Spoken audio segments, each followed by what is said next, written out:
ठाण्यातील प्रभाग क्रमांक 3 मध्ये ईव्हीएम घेऊन जात असताना मोठा गोंधळ निर्माण झाला। घोडबंदर रोडवरच्या ब्रह्मांड नाका इथे मतदानाच्या पेट्या वाहून नेणारी बस अडवण्यात आली। या घटनेमुळे परिसरात तणावाचं वातावरण निर्माण झालं। पोलिसांनी तात्काळ घटनास्थळी धाव घेतली। मतपेट्यांच्या सुरक्षिततेबाबत शंका व्यक्त होत असून परिस्थिती नियंत्रणात आणण्यासाठी अतिरिक्त पोलीस बंदोबस्त तैनात केलाय।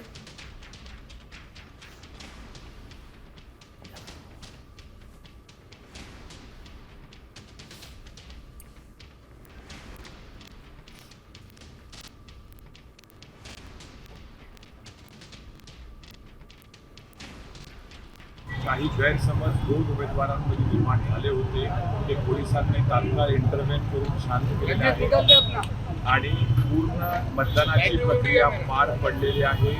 सर्व मतपेट्या स्ट्रॉंग रूमला गेल्यामुळे इथं काहीही अडचण राहिलेली नाही आहे आणि आता पूर्ण स्ट्रॉंग रूमला मतपेट्या पोहोचणं आणि पुढची प्रक्रिया उद्याची आम्ही तयारी करत आहोत। समोरचे विरोधी पक्षाचे उमेदवार या ठिकाणी आतमध्ये होते आणि या लोकांना बाहेर काढलं, तर आतमध्ये कशासाठी आहे अशा पद्धतीचे आरोप त्यांनी केलेले म्हणून या ठिकाणी आलो। नाही असं कळलेलं आहे की ते आमच्या महिला आघाडीच्या ठाणे जिल्हा संघटनेत माजी महापौर आहेत आणि त्यांच्या बाबतीत जर असं काही प्रकार काहीतरी घडलेला आहे हे कळतात या क्षणी मी हजर झाले। ज्या ठिकाणी बोगस मतदान झालं असेल त्या ठिकाणी कार्यवाही होणं गरजेचं आहे।